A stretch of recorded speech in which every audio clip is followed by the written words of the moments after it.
بسم اللہ الرحمن الرحیم۔ ناظرین گرامی، روایت میں آتا ہے کہ قطب الاقطاب حضرت شیخ عبد القادر جیلانی الحسنی والحسینی الجیلانی، حضرت غوث اعظم شیخ عبد القادر جیلانی رحمۃ اللہ علیہ جب نماز ادا کرتے تو بہت زار و قطار رویا کرتے، یعنی گریہ زاری کیا کرتے تھے۔ روتے روتے آپ کی ہچکی بن جایا کرتی تھی۔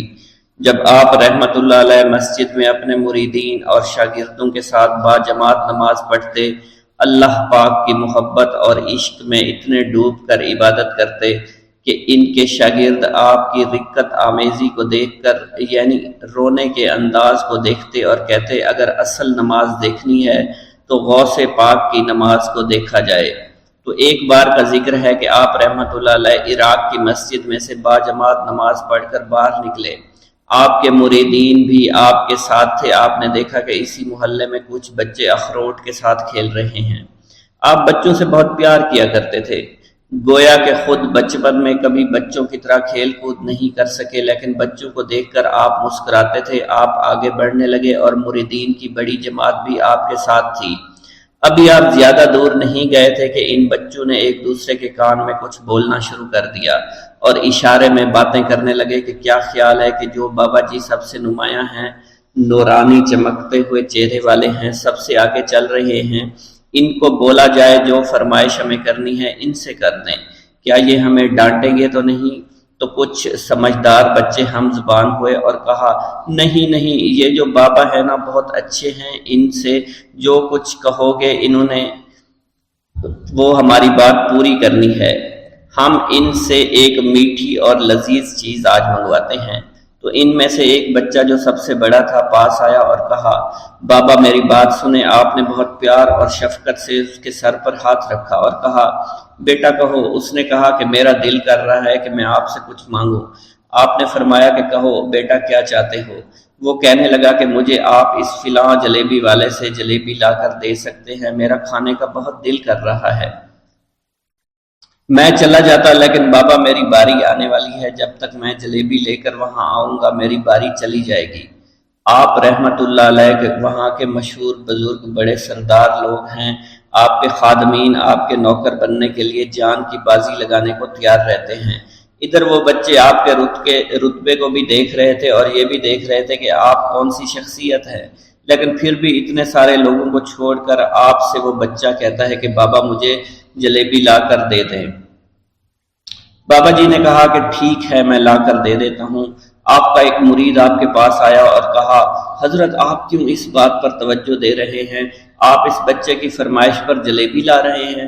حضرت آپ پر میری جان قربان ہو، میں اس بچے کو جلیبی لا کر دے دیتا ہوں۔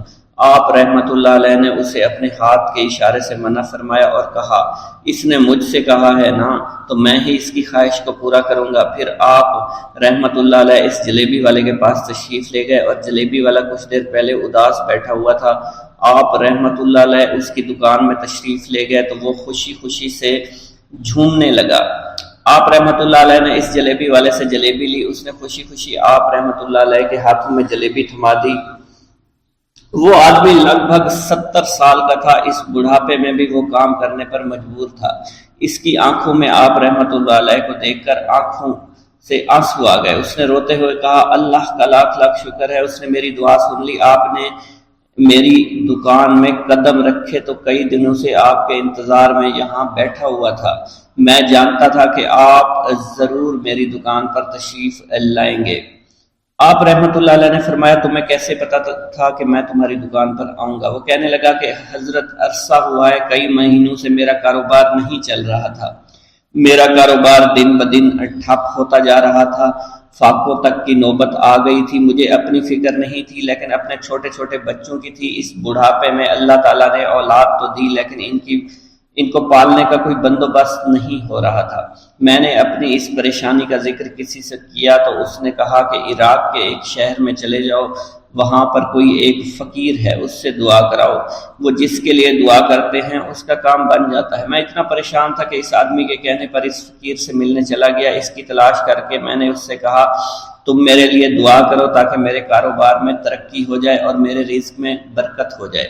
اور تنگ دستی دور ہو جائے تاکہ میں بیوی بچوں کا پیٹ پال سکوں۔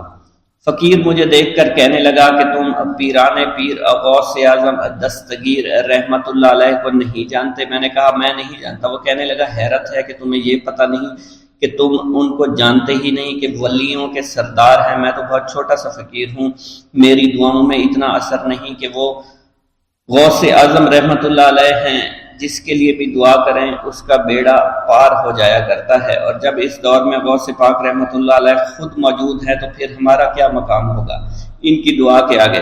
ہماری دعا کچھ بھی نہیں ہے۔ میں نے کہا اگر یہ بات ہے کہ آپ سے بڑا کوئی بزرگ ہے تو مجھے بتائیے کہ غوث پاک رحمت اللہ علیہ مجھے کہاں ملیں گے اور میں کہاں جاؤں ان سے ملنے کے لیے؟ وہ کہنے لگا کہ وہ جیلان میں ہیں، تم ادھر جاؤ، ہماری کیا جرت کہ آپ کے لیے دعا کریں۔ آپ رحمت اللہ علیہ جس کے لیے بھی دعا فرماتے ہیں اس کا بیڑا پار ہو جاتا ہے، اور اس کو کہیں بول جانے کی ضرورت نہیں ہوتی۔ حضور جب اس فقیر نے مجھے یہ بات کہی تو فوراً جیلان شریف میں آ گیا، اور یہاں پر میں نے آپ کی تلاش شروع کی۔ آج دیکھیے آپ خود بخود میری دکان پر تشریف لائے ہیں،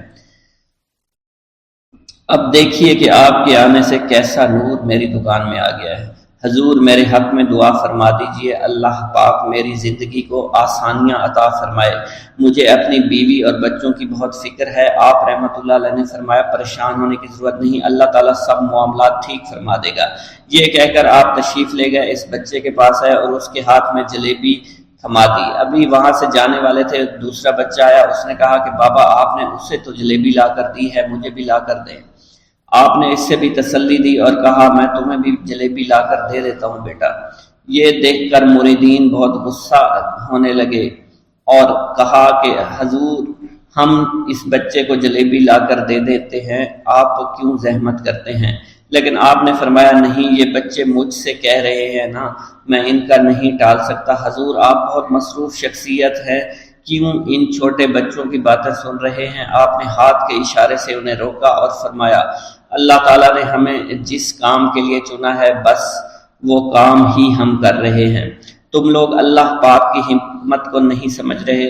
پھر آپ جتنی بار وہ بچے آپ کو بھیجتے رہے، آپ رحمت اللہ علیہ ان کے لیے جلیبیاں لاتے رہے، حتیٰ کہ آخری بچے کو بھی آپ نے جلیبی لا کر دے دی اور وہ مزے سے کھانے لگے۔ جلیبی کھانے کے بعد وہ آپ کو دعائیں کرنے لگے اور کہا آپ بہت اچھے انسان ہیں، جیسا کہ آپ کے بارے میں ہم نے سنا تھا آپ ویسے ہی ہیں، آپ اخلاق کے بہت عمدہ ہیں، آپ کی سخاوت کے بارے میں ہم نے جتنا سن رکھا تھا آپ اتنے ہی سخی ہیں، ہم آپ سے بہت خوش ہوئے۔ آپ رحمت اللہ علیہ مسکرائے، بچوں کی خوشی دیکھ کر آپ کو دلی اطمینان ملا۔ اب ایک اور نماز کا وقت ہو رہا تھا، آپ نے مریدین سے کہا کہ چلو نماز پڑھنے کے لیے مسجد میں چلتے ہیں۔ وہ سب مل کر مسجد میں چلے گئے اور اللہ کی عبادت میں مصروف ہو گئے۔ بسم اللہ الرحمن الرحیم۔ السلام علیکم۔ حضور سیدنا غوث اعظم فرماتے ہیں میں 10 برس کی عمر میں اپنے شہر کے مکتب میں حصول علم کے لیے جایا کرتا تھا۔ اس وقت میرے ساتھ ملائکہ بھی ہوتے تھے جو میرے آگے پیچھے میری حفاظت کی غرض سے چلتے تھے۔ جب میں مدرسہ پہنچتا تھا تو وہ بار بار منادی کرتے تھے اللہ کے ولی کے لیے جگہ خالی کر دو، چنانچہ وہ میرے لیے جگہ خالی کر دیتے تھے۔ ایک مرتبہ میں نے ایک ایسے شخص کو دیکھا جس نے فرشتوں کی آواز سن کر کہا کہ یہ نہایت معزز گھرانے کا فرد ہے اور عن قریب اس کو وہ عظمت اور بزرگی حاصل ہوگی جس میں کوئی مزاحمت نہ ہوگی، اس کو ایسا قرب نصیب ہوگا کہ اس کو کوئی فریب نہ دے سکے گا۔ پھر 40 برس بعد میں نے اس شخص کو پہچانا، وہ شخص ابدالوں میں سے تھا۔ حضرت شیخ ابو سعود احمد بن ابی بکر سے مروی ہے، حضور سیدنا غوث اعظم نے فرمایا میں 25 سال تک تنہا عراق کے بیابانوں میں پھرتا رہا۔ میں لوگوں کو نہ جانتا تھا، لوگ مجھے نہیں جانتے تھے۔ اسی دوران میرے پاس رجال الغیب اور جنات تشریف لائے جنہیں میں طریقت اور رسول اللہ کی تعلیم دیا کرتا تھا۔ ابتدا میں جب میں عراق میں داخل ہوا تو حضرت خضر میرے ہم سفر تھے اور میں انہیں اس وقت سے پہچانتا نہیں تھا۔ ان کے ساتھ میرا معاہدہ ہوا کہ میں ان کے کسی حکم کی خلاف ورزی نہیں کروں گا۔ ایک مرتبہ انہوں نے مجھے ایک جگہ بیٹھنے کا حکم دیا، میں اسی جگہ 3 سال بیٹھا رہا۔ سال میں ایک مرتبہ حضرت خضر میرے پاس تشریف لاتے اور فرماتے یہی تیرا مقام ہے جہاں تجھے پہنچایا گیا ہے۔ اس عرصہ کے دوران تمام نفسانی خواہشات مجھ پر انسانی شکل میں وارد ہوئیں، لیکن اللہ نے مجھے ہر موقع پر استقامت عطا فرمائی اور مجھے ان خرافات سے بچائے رکھا۔ ابتدا میں میرا نفس مجاہدہ کا کوئی طریقہ اختیار کرتا تو میں اس پر قائم ہو جایا کرتا تھا اور کسی چیز کو قبول نہیں کرتا تھا۔ ایک طویل مدت تک اپنا گلا گھونٹتے ہوئے میں نے مدائن کے جنگلوں میں مجاہدات میں مشغول رہا۔ حضور سیدنا غوث اعظم فرماتے ہیں، میں نے اپنے نفس کو مختلف مجاہدوں اور ریاستوں اور مشقتوں میں ڈالے رکھا۔ 1 سال تک میں گری ہوئی چیزیں اٹھا کر کھاتا رہا، اسی دوسرے سال میں صرف پانی پر گزارا کرتا رہا، اور تیسرے سال میں نے کچھ نہ کھایا اور نہ پیا نہ ہی سویا۔ ایک مرتبہ شدید سردی کی وجہ سے میں ایوان کسریٰ کے کھنڈرات میں سویا تو رات بھر میں 40 مرتبہ احتلام ہوا۔ میں نے ہر مرتبہ دریائے دجلہ پر جا کر غسل فرمایا، پھر نیند کے خوف سے محل کے اوپر ایک ویران جگہ پر چڑھ گیا اور وہاں 2 سال تک قیام کیا، حتیٰ کہ سردی کے سوا کوئی شے کھانے کو میسر نہیں تھی۔ حضور سیدنا غوث اعظم فرماتے ہیں، ہر سال ایک بزرگ آتے اور وہ مجھے اونی جبہ دے کر چلے جاتے۔ اسی طرح میں نے بے شمار طریقوں سے دنیا اور نفس سے چھٹکارا حاصل کرنے کی کوشش کی۔ لوگ مجھے دیوانہ سمجھتے تھے، میں برہنہ جسم جنگلوں میں چلا جاتا، کانٹوں پر لوٹا شور مچایا کرتا، میرے تمام بدن سے خون جاری ہو جایا کرتا۔ لوگ مجھے اٹھا کر شفا خانے لے جایا کرتے، جہاں میری حالت مزید بگڑ جایا کرتی۔ ایک وقت ایسا آیا جب مجھ میں اور مردہ میں کوئی فرق نہ تھا۔ لوگ کفن لے آئے اور غسال کو بلوایا کہ وہ مجھے غسل دے۔ ابھی انہوں نے مجھے غسل دینے کے لیے ایک تختہ پر لٹایا، میری حالت درست ہو گئی، میں اٹھ کھڑا ہوا۔ طریقت کی ان پرخطر راہوں میں نہ تو میں کبھی خوف زدہ ہوا، نہ کبھی میرا نفس مجھ پر غالب پا سکا، اور نہ ہی دنیا کی آسائش مجھے حیران کر سکی۔ حضور سید غوث اعظم فرماتے ہیں، شیطان نے میرے گرد بے شمار جال بچھائے۔ جب میں نے ان سے کہا یہ کیا ہے، اس نے کہا یہ دنیاوی آلائشیں ہیں اور میں ان جالوں میں سے تم لوگوں کا شکار کیا کرتا ہوں۔ میں نے 1 سال تک شیطان کا مقابلہ کیا، اس کے بچھائے ہوئے تمام جالوں کو ختم کیا۔ اس کے بعد میرے سینے کو کھول دیا گیا اور مجھ پر بے شمار خلائق ظاہر ہوئے۔ حضور سیدنا غوث اعظم فرماتے ہیں، میں نے دریافت کیا کہ یہ اللہ کیسے ہے؟ جواب ملا، یہ خلق کے اسباب ہیں جو تم سے ملے ہوئے ہیں۔ میں سال بھر ان کی جانب متوجہ رہا، یہاں تک کہ وہ مجھ سے جدا ہو گئے۔ جب مجھ پر باطن ظاہر ہوا تو میں اپنے قلب کو بہت سے علائق سے ملوث پایا۔ میں نے دریافت کیا یہ علائق کیا ہیں؟ جواب ملا، یہ تمہارے ارادے، تمہارے اختیارات ہیں۔ چنانچہ 1 سال تک ان کی جانب متوجہ رہا، یہاں تک کہ وہ سب علائق مجھ سے دور ہو گئے اور میرا قلب ان غلاظتوں سے نجات پا گیا۔ حضور سیدنا غوث اعظم فرماتے ہیں، پھر میں نے توکل کے دروازے پر آیا، میرا مقصد پورا ہو، لیکن جب میں توکل کے دروازے پر پہنچا بے شمار لوگ وہاں موجود تھے۔ میں ہجوم کو چیرتا بڑھا اور شکر کے دروازے پر پہنچ گیا، یہاں بھی لوگوں کا جمع غفیر موجود تھا، اسے بھی چیرتا آگے بڑھا اور مشاہدہ کے دروازے پر پہنچ گیا، یہاں پر موجود ہجوم کو بھی چیرتا ہوا اندر داخل ہوا، حتیٰ کہ سب سے آخر میں مجھے فقر کے دروازے پر لا دیا گیا۔ فقر کا دروازہ خالی تھا۔ جب میں اس دروازے میں داخل ہوا تو دیکھا جن جن چیزوں کو میں نے ترک کیا تھا وہ سب یہاں موجود تھی۔ یہاں مجھے ایک بہت بڑے روحانی خزانے کی فتوحات سے نوازا گیا، میرے لیے تمام دنیا کے خزانے کھول دیے گئے، مجھے روحانی عزت، دائمی غنا اور خالص آزادی عطا فرمائی گئی۔ میری تمام چیزیں جو میری ہستی اور میری صفات سب معدوم ہو گئی تھی، وہ میری ہستی کی جگہ کسی اور نے لے لی تھی۔ حضرت شیخ ابو سعید مخزومی نے حضور سیدنا غوث اعظم کو خرقہ خلافت سے نوازا اور فرمایا، اے عبد القادر، یہ وہ خرقہ ہے جو حضور نبی کریم صلی اللہ علیہ وسلم نے سیدنا علی المرتضیٰ کو عطا فرمایا۔ سیدنا علی المرتضیٰ نے یہ خرقہ خواجہ حسن بصری کو عطا فرمایا، جس سے ہوتا ہوا یہ مجھ تک پہنچا، اور یہ تمہاری امانت تھی جو میں نے تم تک پہنچا دی۔ حضور سیدنا غوث اعظم نے جب خرقہ مبارک کو زیب تن کیا تو آپ پر بے شمار انوار و تجلیات کی بارش ہونا شروع ہو گئی۔ میرا یہ قدم تمام اولیاء کرام کی گردن پر ہے۔ ایک مرتبہ محلہ حلبہ میں اپنے مہمان خانے میں واز فرماتے ہوئے حضور سیدنا غوث اعظم پر اچانک حالت کشف طاری ہوئی۔ آپ رحمت اللہ علیہ نے فرمایا، میرا یہ قدم ہر ولی اللہ کی گردن پر ہے۔ یہ ارشاد سن کر تمام اولیاء اللہ نے اپنی گردنیں جھکا دیں۔ صلحائے امت نے اس کی توضیح فرمائی ہے کہ آپ رحمت اللہ علیہ کے عہد مبارک اور بعد میں قیامت تک آپ کی عطا کے بغیر ولی اللہ ولایت کے درجے پر فائز نہیں ہو سکتا۔ سلطان الہند حضرت خواجہ معین الدین چشتی المعروف خواجہ غریب نواز اس وقت خراسان کے پہاڑوں پر مجاہدات میں مشغول تھے۔ انہوں نے بھی حضور سیدنا غوث اعظم کا ارشاد گرامی سن کر اپنی گردن جھکا دی اور یوں عرض گزار ہوئے، آپ کے قدمین شریفین میرے سر اور میرے آنکھوں پر ہیں۔ حضور سیدنا غوث اعظم فرماتے ہیں کہ میں 10 برس کی عمر میں اپنے شہر کے مکتب میں حصول علم کے لیے جایا کرتا تھا۔ اس وقت میرے ساتھ ملائکہ بھی ہوتے تھے جو میرے آگے پیچھے میری حفاظت کے لیے چلتے تھے۔ جب میں مدرسہ پہنچتا تو یہ منادی کرتے تھے، اللہ کے ولی کے لیے جگہ خالی کر دو۔ چنانچہ وہ میرے لیے جگہ خالی کر دیتے تھے۔ ایک مرتبہ میں نے ایک ایسے شخص کو دیکھا جس نے فرشتوں کی آواز سن کر کہا، جس میں کوئی مزاحمت نہ ہوگی، کہ یہ ایک نہایت معزز گھرانے کا فرد ہے اور عن قریب اس کو وہ عظمت حاصل ہوگی جس میں کوئی مزاحمت نہ ہوگی، اور اس کو ایسا قرب نصیب ہوگا کہ اس کو کوئی فریب نہ دے سکے گا۔ پھر 40 برس بعد میں نے اس شخص کو پہچانا، وہ شخص ابدالوں میں سے تھا۔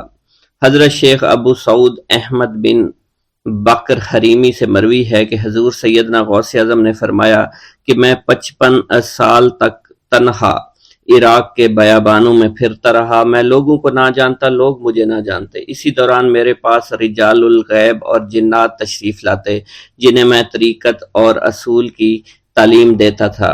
ابتدا میں جب میں عراق میں داخل ہوا تو حضرت خضر میرے ہم سفر بنے اور بعد میں اس وقت ان کو پہچانتا نہ تھا، اور اس کے ساتھ میرا معاہدہ ہوا کہ میں ان کے کسی حکم کی خلاف ورزی نہیں کروں گا۔ ایک مرتبہ انہوں نے مجھے ایک جگہ بیٹھنے کا حکم دیا اور میں اس جگہ 3 سال تک بیٹھا رہا۔ سال میں ایک مرتبہ حضرت خضر میرے پاس تشریف لاتے، فرماتے کہ یہی تیرا مقام ہے جہاں تجھے پہنچایا گیا ہے۔ اس عرصہ کے دوران تمام نفسانی خواہشات مجھ پر انسانی شکل میں وارد ہوئیں، لیکن اللہ عز و جل نے مجھے ہر موقع پر استقامت عطا فرمائی اور مجھے ان خرافات سے بچائے رکھا۔ ابتدا میں میرا نفس مجاہدہ کا کوئی طریقہ اختیار کرتا تو میں اس پر قائم ہو جاتا اور کسی چیز کو قبول نہ کرتا تھا۔ ایک طویل مدت تک اپنا گلا گھونٹتے ہوئے میں مدائن کے جنگلوں میں مجاہدات میں مشغول رہا۔ حضور سیدنا غوث اعظم فرماتے ہیں کہ میں نے اپنے نفس کو مختلف مجاہدوں، مختلف ریاضتوں اور مختلف مشقتوں میں ڈالے رکھا۔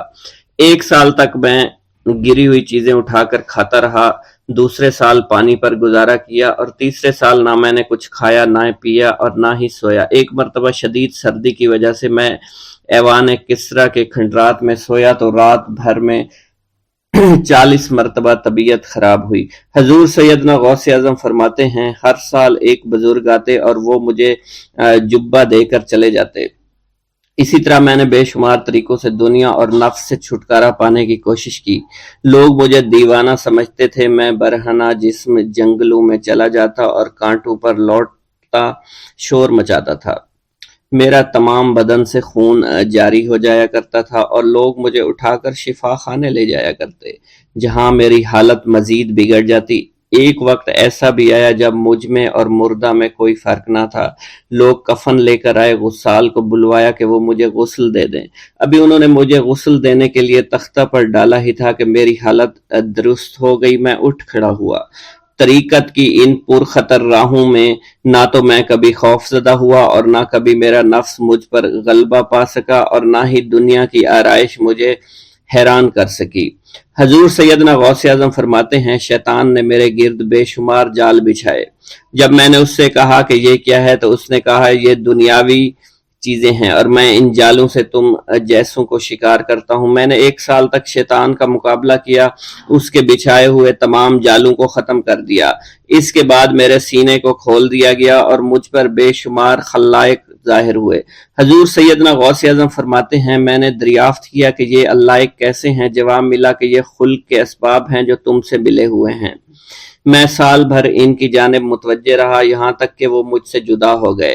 جب مجھ پر میرا باطن ظاہر کیا گیا تو میں نے اپنے قلب کو بہت سے علائق سے ملوث پایا۔ میں نے دریافت کیا کہ یہ علائق کیا ہیں؟ جواب ملا، یہ تمہارے ارادے، تمہارے اختیارات ہیں۔ چنانچہ 1 سال تک ان کی جانب متوجہ رہا کہ وہ مجھ سے دور ہو گئے۔ میرا قلب ان تمام غلاظتوں سے نجات پا گیا۔ پھر مجھ پر میرے نفس کو ظاہر کیا گیا، میں نے اس کا مشاہدہ کیا، مجھے معلوم ہوا اس کے ساتھ کچھ امراض اور بھی ہیں اور نفس کی خواہشات زندہ ہیں، نفس کا شیطان سرکش ہے۔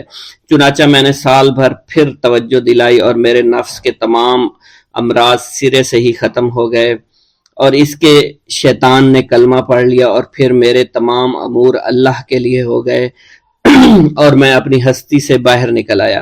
حضور سیدنا غوث اعظم فرماتے ہیں، پھر میں توکل کے دروازے پر آیا تاکہ میرا مقصد پورا ہو، لیکن جب میں نے توکل کے دروازے پر پہنچا تو بے شمار لوگ موجود تھے۔ میں اس ہجوم کو چیرتا ہوا آگے بڑھا اور شکر کے دروازے پر پہنچ گیا، یہاں پر بھی لوگوں کا جمع غفیر موجود تھا، اسے بھی چیرتا ہوا آگے بڑھا اور مشاہدہ کے دروازے پر پہنچ گیا اور یہاں پر موجود ہجوم کو چیرتا ہوا اندر داخل ہوا، حتیٰ کہ سب سے آخر میں مجھے فقر کے دروازے پر لایا گیا۔ فقر کا دروازہ خالی تھا۔ جب اس دروازہ میں داخل ہوا تو دیکھا جن جن چیزوں کو میں نے ترک کیا تھا وہ سب یہاں موجود تھیں۔ یہاں مجھے ایک بہت بڑے روحانی خزانے کی فتوحات سے نوازا گیا اور میرے لیے تمام دنیا کے خزانے کھول دیے گئے۔ مجھے روحانی عزت، دائمی فنا اور خالص آزادی عطا فرمائی گئی۔ میری تمام چیزیں جو میری ہستی اور میری صفات سب معدوم ہو گئیں اور میری ہستی کی جگہ کسی اور نے لے لی۔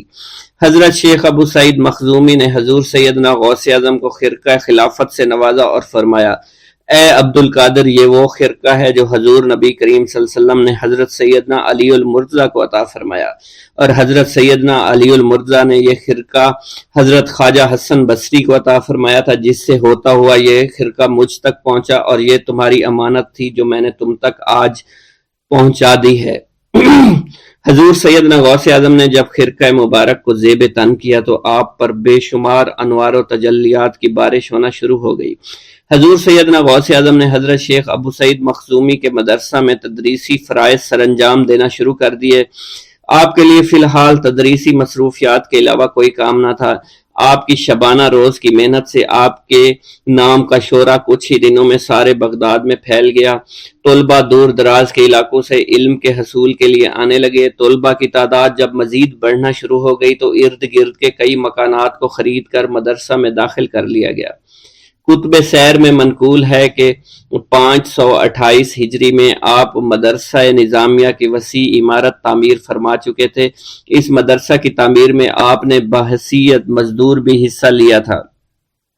حضرت شیخ ابو الخشاب سے مروی ہے کہ میں جوانی میں جب علم نحو پڑھ رہا تھا تو لوگوں نے مجھے حضور سیدنا غوث اعظم کے پاس جانے کا مشورہ دیا، اور اس کی وجہ سے مجھے بھی اشتیاق ہوا کہ میں آپ کا واعظ سنوں۔ ایک مرتبہ کچھ لوگوں کے ہمراہ آپ کی مجلس میں دوستوں کے ہمراہ حاضر ہوا۔ آپ نے میری جانب توجہ کرتے ہوئے فرمایا، ہماری صحبت اختیار کر لو۔ چنانچہ میں نے آپ کے فرمان کے مطابق آپ کی صحبت کو اختیار کر لیا۔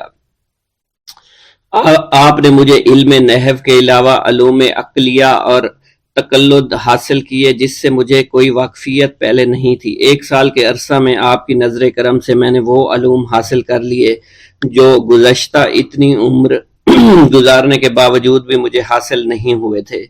منقول ہے حضرت شیخ بقا بن بطو، شیخ علی بن ہیتی اور شیخ کیلوی جب حضور سیدنا غوث اعظم کے مدرسہ میں آتے تو جھاڑو دیا کرتے تھے اور چھڑکاؤ کرتے تھے، لیکن آپ کی اجازت کے بغیر کبھی اندر داخل نہ ہوتے تھے۔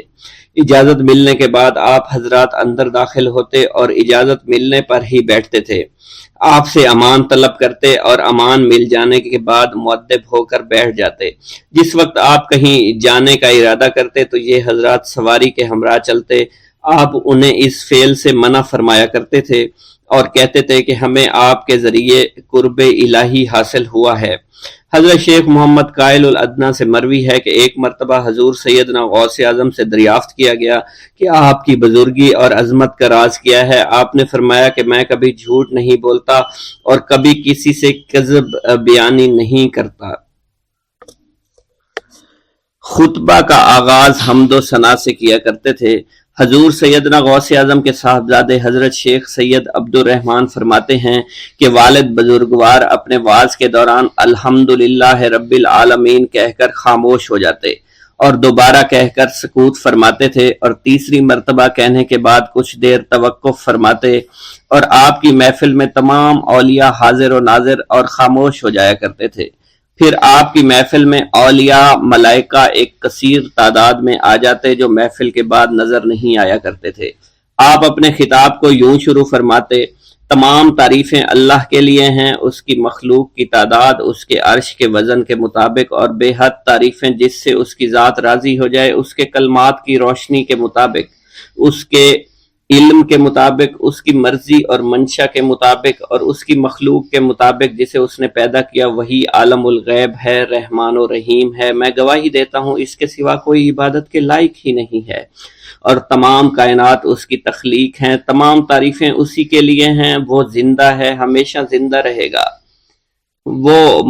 اسے موت نہیں آتی بلکہ وہ مارتا ہے، تمام بھلائیاں اسی کے لیے ہیں، اور واحد ہے، یکتا ہے، کوئی شریک نہیں ہے، کوئی وزیر نہیں ہے۔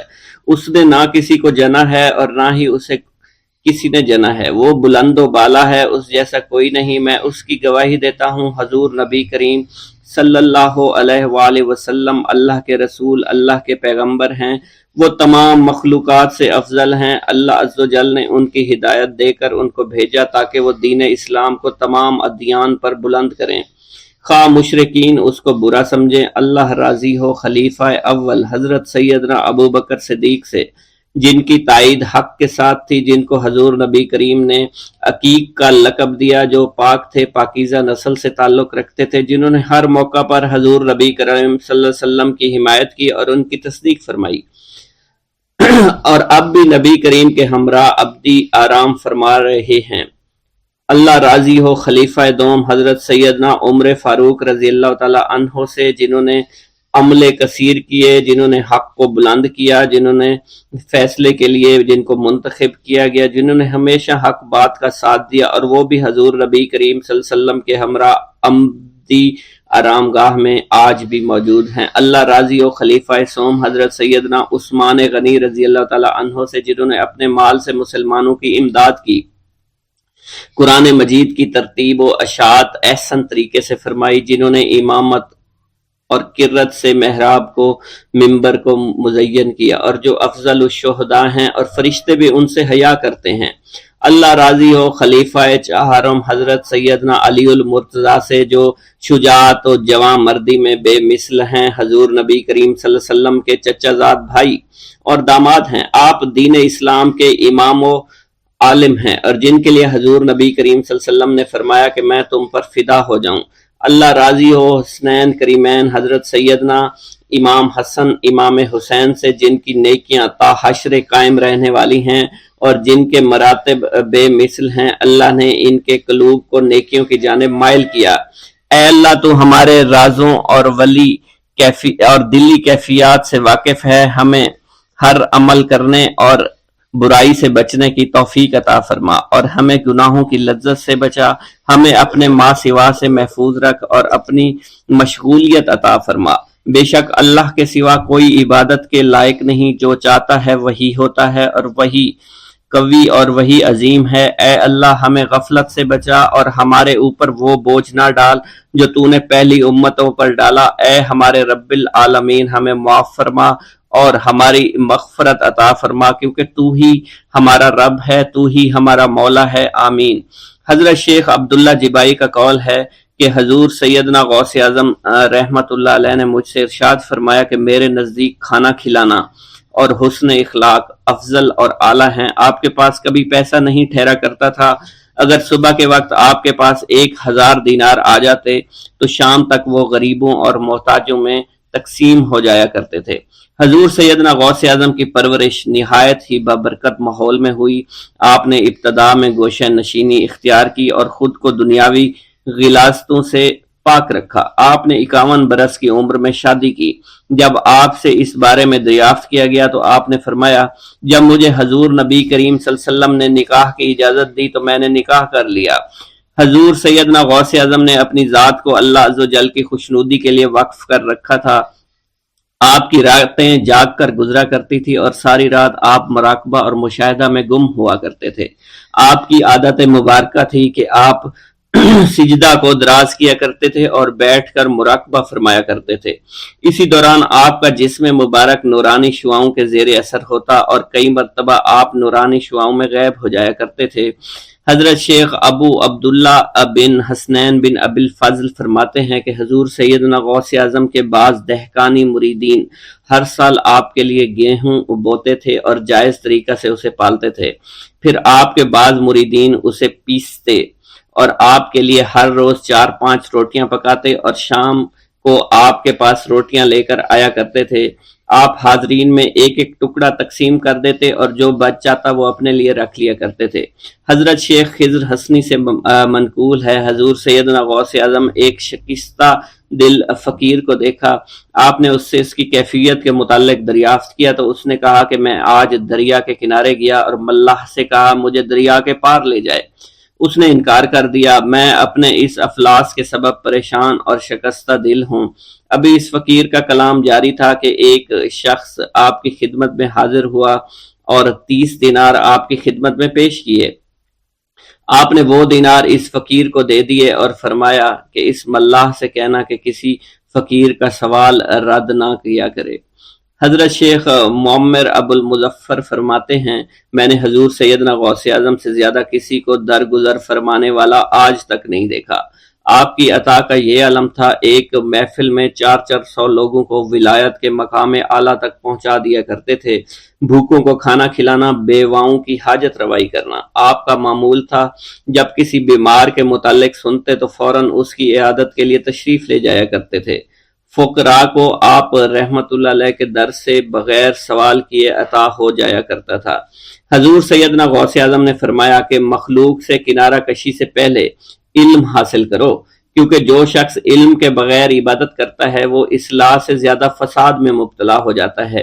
تمہیں چاہیے کہ شمع شریعت اپنے ہمراہ لے کر علم کی روشنی میں علم عمل کرو، پھر اللہ تعالیٰ تمہیں علم لدنی کا وارث بنا دے گا جس سے تم ناواقف ہو۔ تمہیں چاہیے کہ تمام اسباب و ذرائع سے تعلق منقطع کر کے رشتہ داروں اور احباب سے جدائی اختیار کرو تاکہ تم اپنے زہد کی وجہ سے اپنی قوت باطنی اور اپنے حسن ادب کا مشاہدہ کر سکو۔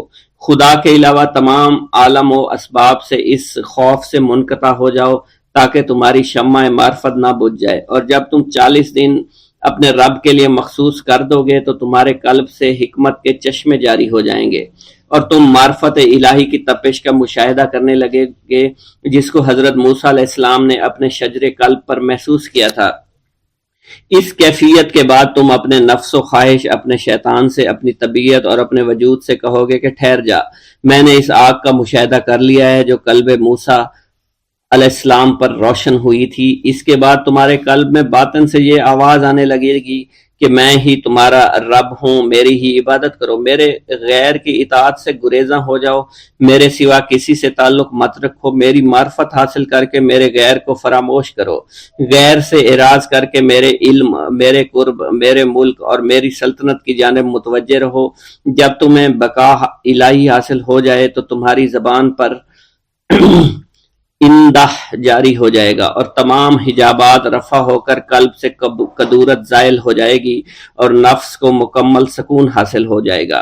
پھر جب اس کے الطاف غالب ہو جائیں گے تو تمہیں خطاب کیا جائے گا، اے قلب، فرعون نفس کی طرف توجہ کر اور اس کو راہ ہدایت پر چلاتا ہوا میری جانب آ لے اور اس سے کہہ دے کہ میرا ہی اتباع کریں، پھر انہیں رشد کے راستے پر ہدایت کر کے اس سے تعلق قائم کر اور اس کے بعد پھر قطع تعلق کر کے دوبارہ استوار کر لے اور اسی طرح سے کرتا رہے۔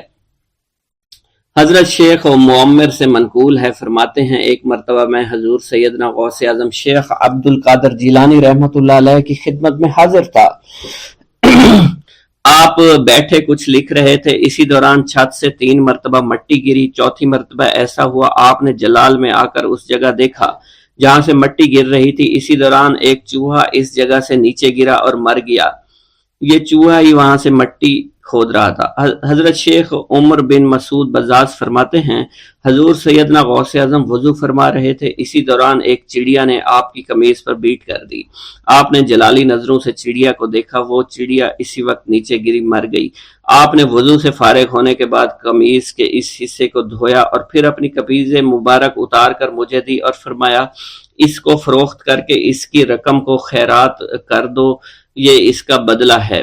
حضور سیدنا غوث اعظم کے زمانہ میں بہت ہی گناہگار شخص تھا، اس کے دل میں آپ سے بے پناہ محبت تھی۔ جب اس کے مرنے کے بعد دفن کیا گیا تو قبر میں منکر نکیر نے سوالات کیے تو اس نے سوال کے جواب میں عبد القادر جواب دیا۔ منکر نکیر نے اللہ کی بارگاہ میں اس کے جواب کو پیش کیا، حکم ہوا اگرچہ یہ بندہ فاسقوں میں سے ہے لیکن یہ میرے محبوب سید عبد القادر جو کہ صادقین میں سے ہیں ان سے محبت رکھتا ہے۔ بغداد کے محلہ باب العز کے قبرستان میں سے ایک قبر سے مردہ کے چیخنے کی آواز آنے لگی۔ لوگوں نے حضور سیدنا غوث اعظم کی خدمت میں عرض ہو کر عرض کیا، آپ نے دریافت کیا کیا صاحب قبر نے مجھ سے خرقہ پہنا؟ لوگوں نے عرض کیا ہمیں اس کا علم نہیں۔ آپ نے دریافت کیا کہ یہ میری محفل میں کبھی شریک ہوا؟ ہمیں اس کا علم نہیں۔ آپ نے پھر دریافت کیا کیا کبھی میرے پیچھے نماز پڑھی؟ نہیں معلوم۔ آپ نے مراقبہ فرمایا اور آپ کے چہرہ مبارک پر جلالیت کے آثار نمودار ہو گئے۔ بعد ازاں آپ نے چہرہ مبارک پر وقار ظاہر ہوا اور آپ نے فرمایا کہ اس شخص نے میری زیارت کی، مجھ سے حسن ظن رکھا، اسی وجہ سے اللہ نے اس پر رحم فرما دیا ہے، چنانچہ اس کے بعد کبھی قبر سے آواز نہیں آئی۔ منقول ہے حضرت شیخ ابو الحسن علی بن وہب ازجی بیمار ہو گئے، حضور سیدنا غوث اعظم عیادت کے لیے تشریف لائے تو آپ نے وہاں ایک قمری اور ایک کبوتری کو دیکھا۔ حضرت شیخ ابو الحسن نے آپ سے عرض کی کہ یہ کبوتری 6 ماہ سے انڈے نہیں دے رہی اور قمری 9 مہینے سے بول نہیں رہی۔